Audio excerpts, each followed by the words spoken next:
Hey, this is Meridith, Elliott, Powell, and you know what time it is. It is 8 a.m. Eastern, Saturday morning, time for what is my favorite show, Sales Logic. And here is my committed partner, Mark Hunter, stops in the middle of a flight on the way home from Hawaii and still doing the podcast.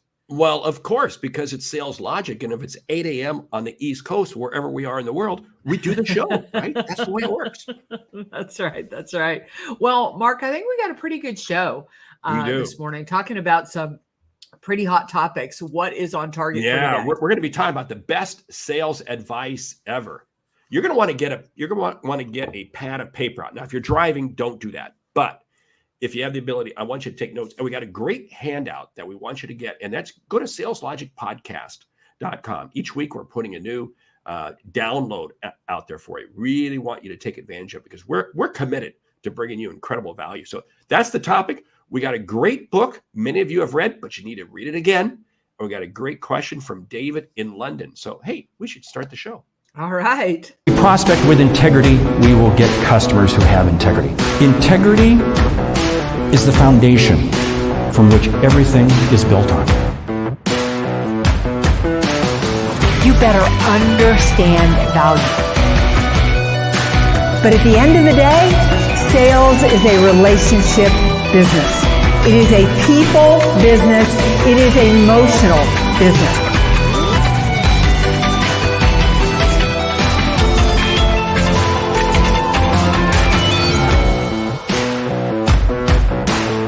This is Sales Logic. Hey, and in this week's show, the topic is best sales advice ever. And there's something else that's the best sales advice. Block your calendar right now for May 24th. Meridith and I are going to be coming at you with Sales Logic Live. We're actually rolling out an entirely new sales system called Sales Logic System. And you're going to get an overview if you're attending either live in Dallas or online. Hey, tickets will go on sale next week, but block your calendar right now for May 24th. So, Mayor, I can dive into the rest of it, but time is clicking. Why don't you tell the audience how the show works? Yeah. So, Mark, I do just have to comment on our event on May 24th and really tell people to mark their calendars because, wow, what a week this has been. I mean, this Sales Logic podcast episode is coming to you on March 18th. And I think the past week is going to be one of those where uncertainty went on steroids. And it is time to redesign, upgrade, relook at your sales strategy because so much has happened in the markets this week in the financial services industry that is going to impact how we grow and how we succeed. So every week, Mark and I come to you and we kick off with the best part of the show. And that is a question from you, the audience. If you want to participate, and we would love you to do that, go to saleslogicpodcast.com, enter your question there, reach out to Mark, me, tell us what you want to hear about on this show. We've got a hot topic. We recommend a book. We've added a new feature because we want you to get return on investment and value. Every week we'll be having a download, something that you can just print out, put into place immediately into your business, and we leave you with a lightning round. So, Mark, what are we starting with this week? Well, like I said, the topic is best sales advice ever, and it really stems from David in London. He asks, I am new to sales, been working in operations for most of my career, but have decided to take the leap and move over to our sales team. I'm just curious, what is your best sales advice? Well, first of all, welcome to the, I'm not going to say the dark side. I'm going to say the better side. You're going to love being in sales. And there is so much good advice. And Mark, I was kind of hoping when I looked at this question too, we might throw in a little bit of bad sales advice too, about a few things, a few things that we shouldn't follow. But I would say my best sales advice ever is to only take sales advice from people who are more successful than I am. As you enter into this space, everybody and their brother is going to be telling you what to do. And Dave, you came from operations. So people in operations are going to be telling you how to sell. But the truth is, if you have never gotten face to face with a customer, if you haven't landed a deal, if you haven't blown out your sales goals, I'm not really interested in what you've got to say. Oh, I'll tell you what, there is some bad advice. I'm going to throw out some bad advice right off the bat. It's what really got me fired from my first 2 sales jobs, because I was treating customers as if they were bowling pins. My objective was just to knock them down, take their money and run. And that's not what sales is all about. So that's my one piece of bad advice. But I'll tell you what, I'm gonna jump in with a piece of good advice. You've got to get, and Mayor went down the path, get people around you who are better than you. Now, when you're beginning, everybody's better than you. I'm going to say, go get the best of the best. I tell you what, it took me a while to find that best of the best. But when I did find that best of the best, and I could hang out with them, and I could associate with, and I could learn from them, it's amazing how it changed my sales career. Because now I began to realize what sales is all about. Yeah. Another piece of really great sales advice is that sales is a lifestyle. It is not something you do when you need to hit coal. Consistency is really, really important. So just decide, just like you exercise, you brush your teeth, you are present with your kids, whatever it is that you do on a daily basis, you need to sell whether you need the business or not. Consistently feed the pipeline. It's kind of like showing up at 8 a.m. on a Saturday morning, wherever you are in the world. That's right. That's right. So, hey, here's something, though, Dave. You got to really take a look at this whole consistency thing. And it's about not just being busy, it's about being productive. So ask yourself this question and turn to that person who's guiding you, those senior level salespeople. Be receptive to them. Ask them this question. What has consistently made you successful? You know what? You just sit there and listen. Don't say a thing. Just listen. And every time they share something, you just get them to keep sharing more and more. But here's what you'll find. If you hang out, and Jim Rohn used this line, you become the sum of the 5 people you associate with the most. You hang out with 5 top salespeople, and guess what? You too will become one of those top salespeople. Yeah, it is. I mean, it is just so true, right? The other thing, Dave, I don't know the company that you're working for, but unfortunately, most of the time when you work for companies, most of the messages you are going to get is how sales is helping the company grow. All important. I mean, we wouldn't be here if we didn't want the company to grow. And I certainly sell because I want to produce revenue. I want to grow my business. But some of the best advice that I've ever gotten from top-notch salespeople is to remember this is always about the customer. If you can keep the customer and adding value and helping them foremost in your mind, sales becomes easy. See, the moment that you think about your goals, the moment that you think about production, the moment that you think about what you've got to produce in a sales meeting, it becomes stressful. And I know this because, I started this show off by talking about this week. And this week has been really challenging from the news of those 2 bank failures, from inflation, from the scary things of what is the Fed going to do, raise or lower interest rates, and how's that going to impact the market? All of that is going to slow the sales process down. It just is. I mean, consumers, businesses, they're starting to get a little bit fearful of what's out there. Now, if I start to think about that and I start to think about my goals, I start to feel pressure. And the moment that I feel pressure, I tighten up as a salesperson. But if I shift my mindset and think, this has been a challenging week, how can I get out there and help my customers, and just 100% focus on helping them, the wheel and the cog will continue to turn. But I relax into the sales process and keeping that mindful, because I fear that getting into this, you're going to get conflicting messages, and the pressure will come on because corporate will be talking about the fact that they're worried about their margins. They're worried about their revenues. And I don't want to cast that in a bad light, because that's important. But you as a salesperson, keep your mind on the customer. See, there's something very important what you just said there, and I love it, because I remember a couple early bosses I had. They trained me on the mechanics, the steps of sales. They were basically spreadsheet jockeys. That's how they were. But they never taught me in terms of, I don't want to say the emotional aspect, but what is the outcome aspect? And it wasn't until my 3rd boss that he really got me shifted. Understand, why is it that you're in sales? You're in sales to help people. That's where I came up with my definition of sales, to help others see and achieve what they did not think was successful. And when you begin focusing that, it's amazing how things begin to change. Now, the mechanics of sales, absolutely important. You've got to know the metrics. We just did a show on this a couple of weeks ago. You got to understand all those steps, but you have to understand why you're doing it.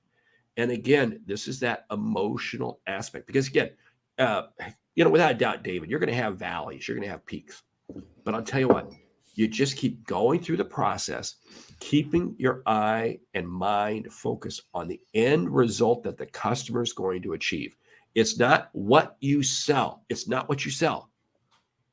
It's why you sell, to quote Simon Sinek, because you're looking to help people. And when you focus on that, it's amazing how you begin to realize tough times. I was on the phone this week with a VP of sales, and in the tech space, he shared with me, he said earlier this week, because of the bank failure, we were concerned we were not going to make payroll. We were locked, and we had everything in that particular bank. And we were concerned we weren't. But then, you know what? The sun came up in the morning, things worked themselves through. So this is the other thing, David. Don't panic. It's going to be very easy to panic when things are going wrong. Just breathe. And this is why you got to hang out with some veteran salespeople. You got to hang out with people who have been around a while, because you know what? They've seen those ups and downs. They've seen those, and you just keep moving your way through. Yeah, Adam, so agree. I agree with Mark as well. Misery loves company. So hang out with the positive growth mindset people who don't let adversity deter them, but look for opportunities to overcome them and succeed. Could not agree more. Another great piece of advice. When I started in sales, I really worked for very results-oriented sales leaders. So it was always about the goal. We were always looking at the scoreboard. And it wasn't until I spent some time with a really successful sales professional. He'd been in the business forever. And I was like, how do you do this? What do you do differently? And he said, Meredith, I don't pay attention to the scoreboard at all. He said, maybe a couple times a year. He said, but I am locked on my behaviors. So with that, I think some of the best sales advice I've ever gotten, that I've followed my entire life, and it's how I work with my clients, and it's what you'll see Mark and I create with the Sales Logic, sales system, is take the goal that you want to achieve, whatever it is, and then define the behaviors that are going to get you there. What do you need to be doing day in and day out in order to achieve that goal? A couple of powerful things happen with that. Number one, it relaxes you. Again, I can control behaviors. I can't control results, and controlling what you can focus on. The other is, I have never, and I'm going to go that far out on a limb and say, I have never followed a behavioral sales strategy that I haven't surpassed the goal that I put out there. So define those behaviors and get those down and focus there. See, what's very interesting is the behavior drives the activity. Mm-hmm. The activity drives the results. But if you leave the behavior out, it's amazing how you are going to suffer. You're going to struggle. You see, sales is far more emotional than we ever realize. We just think it's this mechanical process. If I make X number of calls, and it is, you got to make X number of calls. You got to go through that, but you have to understand why. And it simply comes back to really having those people that you can rely on. Here's something though, David, you have to realize, as you begin to grow in your career, don't look for yourself to, in 6 months or a year, be suddenly in the president's club or the chairman's circle or whatever it might be. No, don't worry about that. What you want to do is you just want to set goals that you can achieve each day, each week, each month, and you just keep stepping your way for it. You don't go out and run a marathon, having never run a marathon before, by suddenly saying, I'm going to run a marathon and go run it. No. You start off by first running a mile, then you add another mile, then you add another mile. But along the way, you begin to develop the discipline and the habits and the physical strength to be able to carry through. So, David, you have to realize the sun's going to come up and the sun's going to set many, many times before you become a top performer. But focus on your own behavior. And I'll tell you what, David, don't get hung up. Oh, wow, I see what they're doing. Oh, wow, they're so successful. Because you know what? You are going to depress yourself. Focus on your own results and just keep making them better each day. Yeah, I love that Dwayne piped in here, and I hope that some of the rest of the audience tell us your best sales advice. Dwayne, this is a great one. It goes with what Mark just said so well. I was given early on a piece of advice that says that sales can be a roller coaster ride. Don't let this get you down in the valleys. Be persistent and consistent. That is so right. Like you will go, gosh, sometimes you'll go in this drought and it feels like you're making all these calls and you don't get any response. And then all of a sudden the floodgates will open and everything will come in. You've got to, keep going down that, avenue and again, you can control the behaviors. Now, I'll tell you, this was a life-changing piece of advice for me. It was an advice that not only helped me, but I turn around and help all my clients with it. Somewhere in life, we got this idea that accountability was a negative. It was a stick that we were going to be beaten with. And so this whole idea of being measured on goals or going into a team meeting and they're going to put the scoreboard up there and see where we are and everything. Some people that drives, but for most people, and I'm one of those people, it just scared the devil out of me. I had the most amazing sales manager early on in my career. And she came to me and she said, I'm going to do the accountability. I'm going to do those behaviors up there. I'm going to put a scoreboard. She said, but I want you to understand that accountability is the story of you. It is the result of what you are doing. And if it is achieving the goal, double down, do more of it. If it isn't achieving the goal, not a problem. Let's go back. Let's talk about what you're doing and make some adjustments. That flip made me realize that data is important and data matters. And the last thing I want to do is work really hard as a sales professional and not get results. So rather than fear accountability, embrace accountability, that it's the story of you. Oh, you know what? Sales logic would not happen without the accountability you and I have between each other. There is no way. If I'd been doing the show without you prodding me along, it would have died after 6 weeks. I have a feeling you might have made it 8 or 9 weeks because you're just a successful person. But you know what? It probably would have died. But because we're accountable, and that's a key thing. You have to, in sales, hold yourself accountable and have others hold you accountable. And again, that's not a negative thing. That's not negative. You have to embrace it. That old term, embrace the suck. You embrace the suck. And what does that do? It lifts you up to a higher level. Now, here's something else. David, you got to understand this in sales. There's a lot of negative voices out there. You're going to hear people, you're going to see people that just don't, you got to run from them. Rob Ferre, great to have you coming at us from Puerto Rico this morning. I know you're down there with a couple of our friends, Mary Kelly and Ross Bernstein, I believe, because I just got a text from Ross. Corey Perlman's there as well. Oh, excuse me. Yes, and Corey Perlman, yes. So great. And see, this whole thing, you're all accountable. You're all accountable. And what does that do? It creates more associations of people. You connect. And when you're willing to be accountable, it's amazing how people will gravitate towards you. And when people gravitate towards you, it's amazing how more doors open up. You see, sales is a networking game. And I don't mean this, let's go out and go to every networking event. No, sales is a networking game because it's you taking the time to help other people. And you know what? Then they in turn help you. Sales is not a solo activity. Sales is a team sport. And our objective is to make sure we have the right people on our team. Yeah, Rob's piece here. First of all, what a lucky audience in Puerto Rico. They have Dr. Mary Kelly. They have Ross Bernstein. They have Corey Perlman. They've got the most rock star MC out there, which is Rob Ferre. And I think that Walter Bond is down there too. I mean, what an incredible lineup. But what Rob has said here too is another great piece of sales advice. If I build my network, I never sell again.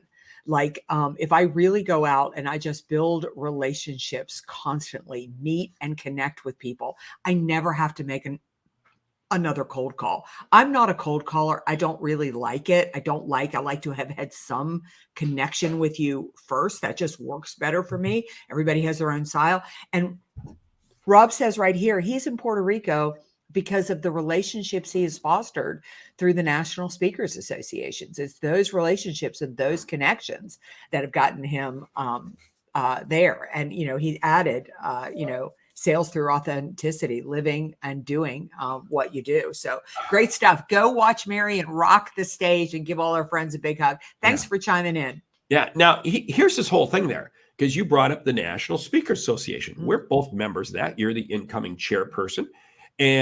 But it's about being involved. It's about being engaged. Find those associations. Find those, because again, what are you doing? You're building a bigger network.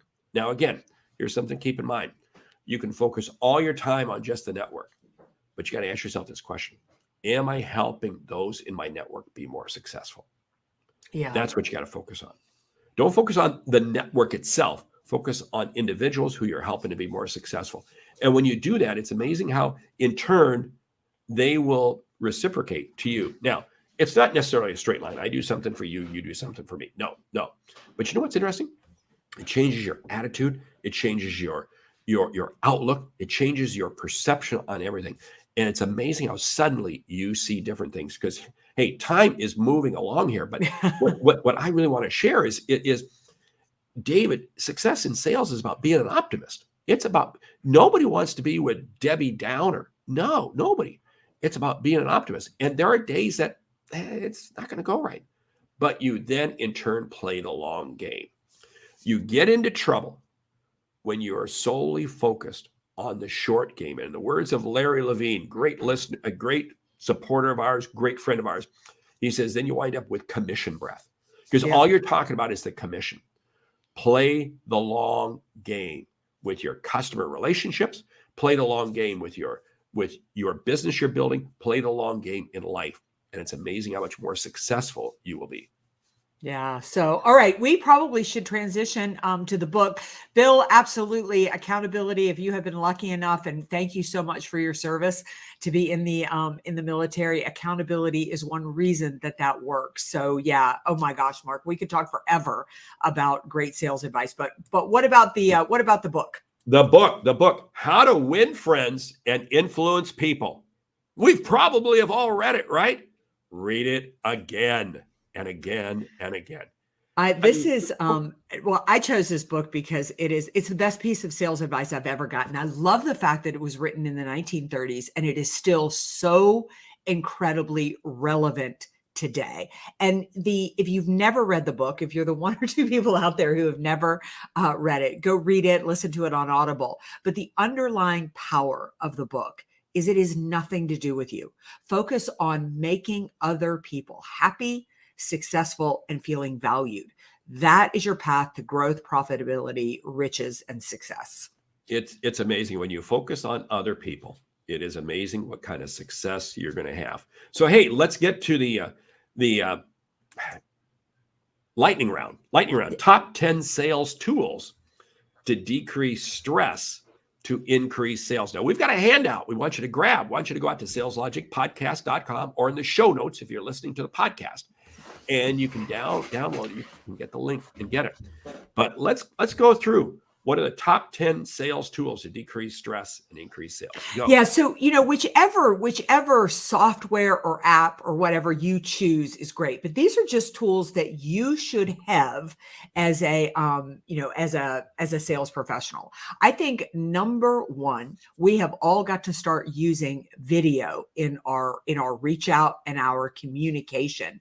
I cannot believe how much since I started using Vidyard, but you can use BombBomb and other ones like that, how much the increase in my my messaging has gotten opened and read. And now I'm using it in a lot of follow-up strategies.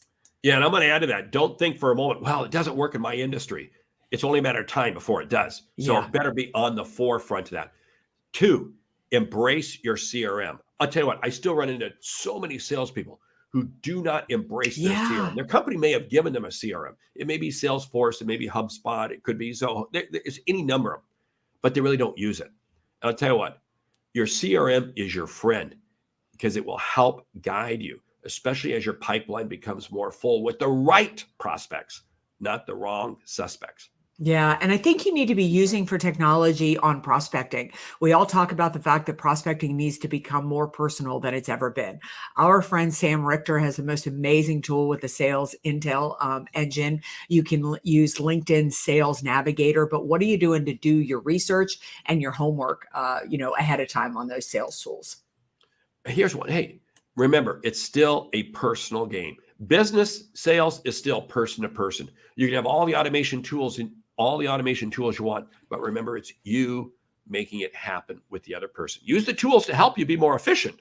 Use the tools to help you decrease stress. But remember, it's still you being in charge of you. Yeah, I think you need a scheduler. I think I was talking yesterday in a masterclass I was doing about taking friction out of the sales process. And the easier it is for people to schedule with you, the better off you're going to be, whether you use Calendly, which we've used here before. There's Schedule One. I tend to use, I've used Calendly as well as a few others. So I think that's really important. Use LinkedIn as a tool. Now, this isn't to go out and say, hey, let me get 10,000 likes. No, that doesn't help you do a thing, but use LinkedIn as a tool to help you develop relationships. Remember, it's about relationships, because I want to take that online connection and turn it into an offline conversation. Yeah, I think one that we should be playing around with now. I just watched a great video this morning that Chuck Gallagher did on ChatGPT, and using it to create emails for you, using it to create good subject lines and things like that. And I think ChatGPT can really be a fabulous tool to help you be more creative and more efficient as it comes to the sales process. But remember, don't rely on it 100%. You still got to take and put your own spin on it. This is so key. Again, with every tool that you are using, make sure you put your own spin on it. Hey, use Gong, use Chorus. Your company may very well be recording all your sales calls, all your demos and so forth. And you might think, no, go back and listen to them. Listen to them. You get better by watching how you do it. This is like watching film. This is like the team that goes into the locker room the next day after the game. What do? They're reviewing film. Review the process that you're using to find ways to improve. Why don't you share one more? I'll share one more and we'll close it down. Yeah, one thing I think we should be all thinking about is using programs like Gifster or Postable or things like that to do the thank you notes, to do the gifts, to do the little value adds with clients. I think those are some great automation tools to be using. Yeah, and I'm going to add, hey, use all the tools you want, but remember, you still are the one in control. The best tool, the best app you'll ever have is right between your two ears here. Use that app to its fullest. And with that, we want to make sure that you've got May 24th blocked on your calendar to join us live in Dallas, 9 a.m. to 4 p.m. Central Time, or online. But Meridith and I are going to be sharing with you the entire sales logic system. This is going to help you change how you sell dramatically. And again, we're going to be talking about this a lot, but all these changes that we're talking about doing in sales logic, this is all part of this whole process. So these handouts you're getting, you're starting to get a sense that, you know what? We want you to have your most successful year ever. With that, I want to say, hey, thank you for listening to Sales Logic this week. If you like what you hear, subscribe, rate, and review the show on your favorite podcast app. If something we've said has earned you a single dollar, consider telling a friend, because, hey, it's how we grow when we help you grow. I'm Mark Hunter. And I'm Meridith Elliott Powell. Remember, when you sell with confidence and integrity, uncertainty suddenly becomes your competitive advantage. And the sale becomes logical. All right. Couple of things to remember. Go to saleslogicpodcast.com. We're going to get you that handout on the top 10 sales tools you should be using. If you like this show, if you engage with this show, please subscribe, leave us a review. We would love to have that, and plan to join us. Mark your calendar. You're going to be getting a lot more information on May 24th, where we will be together live and talking about what you need to do to redefine, upgrade, enhance your sales strategy so you make these last 2 quarters of the year your best year on record. All right. We'll see you right back here next week.